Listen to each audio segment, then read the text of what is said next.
Hi, this is Corey Jensen. This is Module 8 of EDL 851, where we reviewed 4 articles over teacher evaluation and systems.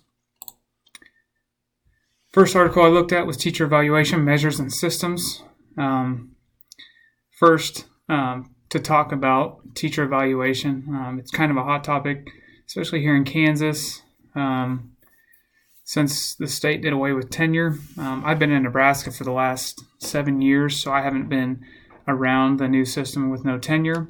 But up in Nebraska, they had tenure. So teacher evaluations wasn't as big of a discussion point as it is here in Kansas, I don't believe. So looking into it, it was kind of interesting to look at some of the different court cases and articles, and I feel like I learned a lot. So the first article was teacher evaluation measures and systems. Did it aligning evaluation practices with other parts of the educational system? So as far as the evaluation practice, did that align with state standards? Did that align with ESA goals and any stuff like that? Number 2 thing, was it credible, meaningful, and useful information to improve teaching? So I think that's kind of the main thing with evaluation is the evaluation tool credible? Does it mean something both for the evaluee and the evaluator? And I guess the main goal of evaluations is to create the best kind of teachers you can and trying to help those teachers become better teachers. I think that's the main thing with evaluations. So if I was looking at an evaluation tool for a district, that's the main thing I would look at. I would try and see if that helped the teacher become a better teacher. If not, I would get rid of it. And then the last thing that I thought was interesting from that article, using multiple stakeholders in the design and development of the evaluation tool. So it's not just in the hands of the administrators. Get teachers involved, superintendents, principals, assistant principals, sped teachers, whatever. You just need multiple people that have their hands on the design of it. So it's not just one person saying this is how it's going to be. Research on evaluation, scoring, and timing is the rubric backed by standards of high-quality teaching, and I think that's the main thing is picking out what you define as high-quality teaching. It's tough because it's tough to pinpoint. There's not any set of 5 things that define high-quality teaching. There's many different things that go into it. Generalization, extrapolation. Has the research been tested, and is it practical? Implication and interpretation, is it biased? Does it capture what is needed or is intended? So is it biased? I think you run into that a lot with evaluation. You get a principal and a teacher that are friends, and for whatever reason, they're going to mark them good no matter what, whether they're a high-quality teacher or not. And does it capture what is intended? So are you intending to catch them doing something wrong, or are you intending to find a weakness that you can help shore up with this evaluation tool? Shifting landscape, evaluations, teacher effectiveness over teacher quality. So quality looks at qualifications. Do they have a master's? Do they have graduate hours, which isn't a good predictor of high-quality teaching. And I found that out in a smaller school district. We have a lot of transition teachers. And some of those are great teachers, even though they don't have the greatest qualifications. So they're very effective, even though they don't have those great qualifications. And effectiveness focuses on student outcomes. AFT Innovation Grants, New York and Rhode Island, gathered teachers, admins, superintendents, union leaders to develop an evaluation system that includes student learning growth, which I think is very unique. That's one where you get multiple people, stakeholders involved. Use an evaluation to improve teaching, which obviously is the overall goal. Evaluation is in place to help teachers improve and reach their full potential, which I think is the ultimate goal of an evaluation tool. So the next article is evaluation heads to the courts. Evaluation methods have led to litigation, how the systems were put into place, using test scores as a major component, and teacher tenure. So using test scores as a major component, there's so many factors that go into students and how they score on test. Did they not have food? that morning? Did they have a bad day at home? Did they not get enough sleep? There's so many factors that teachers cannot control when it comes to test scores, so I don't think you can use that as a major component. And then obviously teacher tenure, that's a huge thing.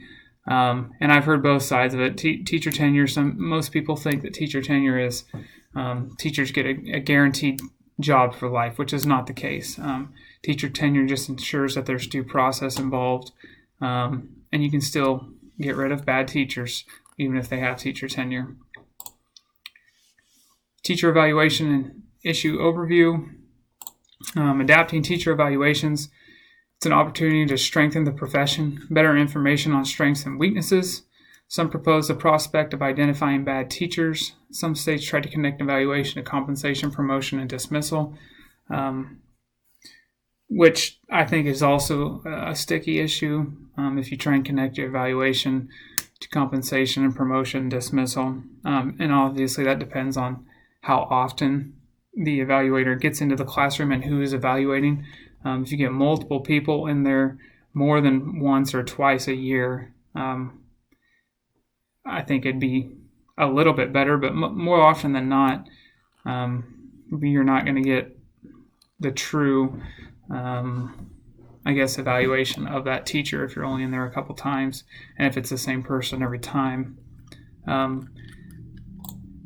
New evaluation systems, more objective measures to bypass personal relationships, like I talked about before. Whether it's a principal who has been put pressure on from a school board member to get rid of this teacher, or whether it's a principal who likes a teacher but they're a bad teacher. You just need to get more objective measures so you get rid of those personal relationships. Value-added models. Filters out the bias, yes, but there obviously is a lot of negatives to that value-added model. Predetermined weighting formula, half of it was put on student achievement, and then and all of this, I think it's too early to tell if the new systems are working. I think the value-added model sounds nice on first look, but I think there's a lot of work that can be done to it to improve it. And again, it's when you rely anything on student scores or anything like that, it's just tough because there's so many extra factors that go into student scores. Teacher evaluation, resources on key issues on a teacher evaluation. So this article also talked about being a better advocate for systems that are transparent, fair, and useful. Understanding VAM models, which is value-added models. Selecting and adapting teacher evaluation tools. And defining effective teaching, reward and punishment too often.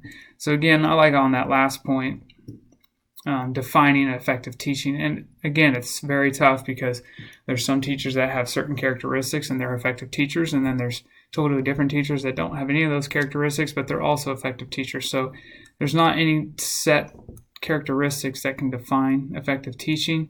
Yes, there are baseline ones that you must have, but it's just tough to define it down into small segments. And then I think the reward and punishment, I don't think that's a good way to go with evaluation tools. I think evaluation tools are there to promote better teaching, to help those teachers that may be struggling find their weaknesses and build those up, and then also look at their strengths and also play to those strengths. Effective teaching. And here's some characteristics that you need to become an effective teacher. You have to have high expectations. You also have to have positive academic attitude and social outcomes, diverse resources to plan, obviously knowledge, and then you have to have a great learning environment within your classroom. Some of the court cases, one I looked at was Leff versus Clark County School District. And in 2011, a law allowed districts to fire tenured teachers.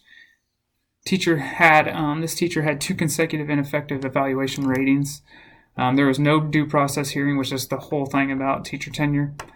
Teacher had vested contractual rights as a tenured teacher, and they're arguing that can only be fired for cause after a hearing. So this teacher did not get a due process hearing. And then they were fired anyway. So the case is actually still pending. And then at our school, I'm going to talk about our district, UST 2223 evaluation. So as far as the evaluation and how that looks, there's a pre-observation form and self-evaluation form for the teacher to fill out. And it lists, and it goes through 5 categories, I believe, and they rate themselves on how they're doing. And then there's the actual observation where I fill out a sheet as I'm observing them. And then again, I look at those 5 standards, how they're doing in the classroom. And again, as far as my observations go, I try and get in their classrooms almost daily. So nothing is really a surprise to me as far as the observation goes. Professional development plan, there's also something in there where they can write down what they plan to do. And then there's a post-observation where we meet and kind of talk things we saw, things where they can improve. And then there's a summary evaluation rating that I give. And then the 5 categories are leadership demonstration, respectful, diverse environment, content knowledge, facilitating learning, and then reflection.